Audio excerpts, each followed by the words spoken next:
All right, let's talk about a secret weapon for every screenwriter out there: classic films. In this explainer, we're going to break down exactly why these masterpieces are, without a doubt, the best place to start when you're crafting your next story. You know that feeling, right? The blinking cursor on a blank page? It's just staring back at you. The pressure to come up with something totally new can feel, well, impossible. But here's the thing. What if I told you the greatest writers don't actually start from scratch? Yep, that's the secret. The pros, they get it. They know that to move forward, you've got to look back. They don't start with a blank page. They start with a classic film that has the very DNA of the story they're trying to tell. So why does this work so well? What's the magic here? Well, it really all boils down to three fundamental pillars that these classic films give you. We're going to walk through each one and you'll see how they come together to form a foundation for your script that's practically unbreakable. Okay, let's jump right into the first pillar. This one is all about the fundamental blueprint of narrative itself. I mean, we're talking about the very core of what makes a story a story. Think of a story archetype as like the original recipe. It's the core pattern that's been tested and perfected over time in the classics. You know, like the quest in The Wizard of Oz, or that amazing underdog triumph that we all love in Rocky. These are foundational patterns, and believe me, they still power some of the biggest blockbusters today. And the takeaway here is pretty huge. There aren't really any new stories. The real art of modern filmmaking is about taking these timeless, powerful archetypes and giving them a fresh spin, a new voice that connects with audiences right now. Okay, so we've got our story blueprint, but let's be real. What's a story without unforgettable characters, right?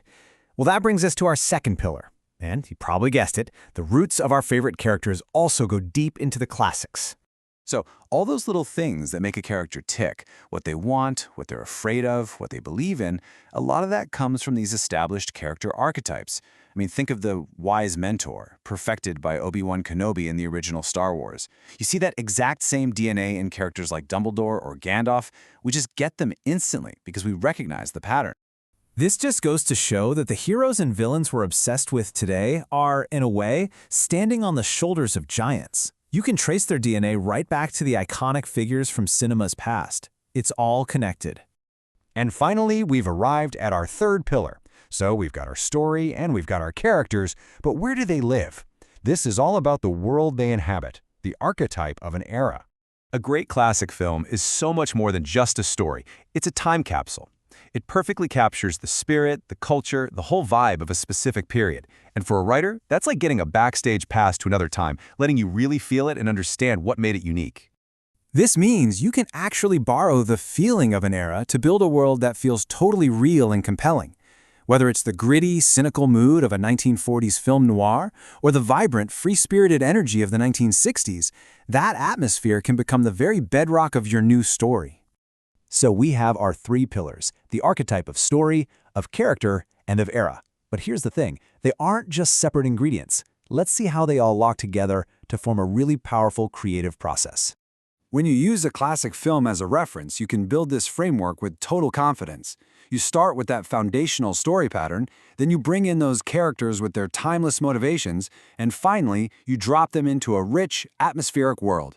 It's a clear, solid process.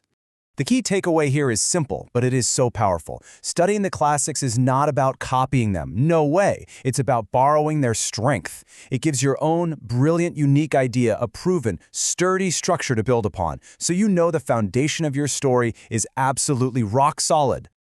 And that just leaves us with one final inspiring thought. The entire history of cinema is basically your personal toolbox. The blueprints for countless amazing stories are just sitting there, waiting for you. The only question is, which one are you going to pick up first?